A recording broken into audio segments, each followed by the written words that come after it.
Apa sudah jadi dengan pengguna media sosial? Budi bahasa sudah semakin pudar dalam kalangan pengguna media sosial. Media sosial dibanjiri dengan lambakan perkara yang negatif. Dalam video ini, saya akan menerangkan tentang budi bahasa yang semakin hari semakin menghilang dalam kalangan rakyat Malaysia. Budi bahasa adalah percakapan yang baik, elok dan bersopan ketika bertutur kata. Tinggi dan berhemah budi bicaranya, beradab, bersopan santun, tertib, bersikap lemah lembut, bertingkah laku baik serta mempunyai akhlak yang murni.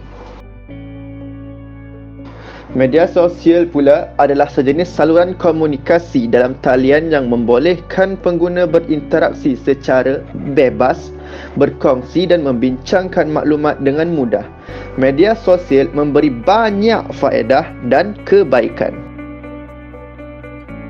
Tetapi, bila bercakap tentang kekurangan budi bahasa di media sosial, semua orang akan membayangkan freedom of speech, di mana semua pengguna bebas melakukan apa-apa. Kecaman demi kecaman, kata-kata kesat, kata-kata lucah, sentimen perkauman, menghina pengguna yang lain dan body shaming. Dan paling membimbangkan, perkara ini telah menjadi normalisasi. Perkara ini memberi impak yang sangat besar dalam kehidupan rakyat Malaysia pada zaman ini.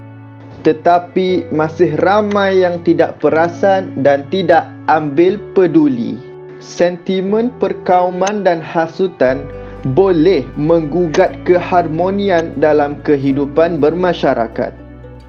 Tidak berbudi bahasa seperti mengecam, menghina, body shaming akan melahirkan individu yang kurang berkeyakinan. Seterusnya, ia boleh memberi tekanan perasaan dan memberi kesan kepada kesihatan mental.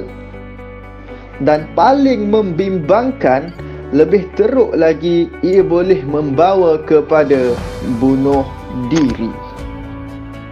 Ia menunjukkan keruntuhan tamadun dalam perkembangan modernisasi. Mengapa perkara ini berlaku? Pengalaman saya, faktor tidak berbudi bahasa di media sosial sebab saya sudah biasa sejak kecil. Mencarut, menghina, ini sudah menjadi kebiasaan. Kalau tidak mencarut, saya akan dianggap sebagai budak nerd. Saya juga banyak terpengaruh dari rakan, filem dan terpengaruh dekat media sosial juga.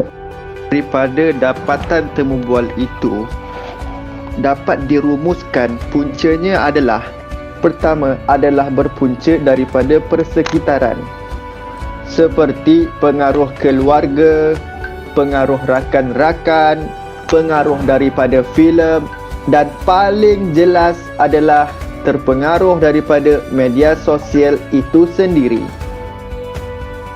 Pengaruh kedua adalah tiada pendidikan awal. Sejak kecil tidak diajar tentang budi bahasa. 3. Inginkan perhatian. Keempat, salah satu strategi permasaran, menggunakan carutan penghinaan sebagai marketing. Kelima, tiada perasaan empati dalam diri. Berasa selamat identiti diri tidak diketahui. Keenam, menurut kajian, perkara ini berpunca adalah kerana individu mengalami masalah psikologi. Seseorang itu melakukan perkara yang tidak berbudi bahasa sebagai satu tabiat. Sebagai contoh, mereka sentiasa merasa hendak menghina dan mengecam pengguna yang lain. Selain itu, menjadikan kata kesat dan menghina orang lain sebagai hiburan. Dari sudut falsafah rukun negara, mendapati perkara ini berlaku kerana rakyat tidak cakna dan kurang menghayati falsafah rukun negara tersebut. Pertama, kepercayaan kepada Tuhan. Setiap agama menuntut untuk mengamalkan budi bahasa, tetapi ramai tidak mengamalkannya. Kedua, kesetiaan kepada raja dan negara. Unsur kesetiaan ini adalah penting bagi memastikan aspek kesepaduan dalam kalangan rakyat. Seterusnya, keluhuran perlembagaan dan undang-undang. Akta Komunikasi dan Multimedia 1998 dan Akta Hasutan 1948 tidak lagi dihiraukan oleh pengguna media sosial. Dan yang terakhir adalah kesopanan dan kesusilaan. Jika elemen ini dihayati, ia melahirkan rakyat Malaysia dengan perasaan bertolak ansur, berkesopanan dan kesusilaan, serta harmonis dan lebih bertimbang rasa terhadap fellow human being atau fellow citizen. Dari sudut konsep insan daripada falsafah Islam, manusia perlu menghayati falsafah hablum minan nas, iaitu menjaga hubungan sesama manusia. Dalam Al-Quran, surah Al-Hujurat ayat 14, Allah memberikan petunjuk tentang budi bahasa. Tambahan lagi, dari sudut falsafah Buddhism, Confucianism, Taoism, Hinduism juga menuntut kepada berbudi bahasa. Secara kesimpulannya, menggunakan media sosial itu sendiri adalah langkah terbaik untuk mendidik golongan belia tentang amalan budi bahasa. Semua pihak perlu bertanggungjawab dalam memperkasa amalan budi bahasa di media sosial.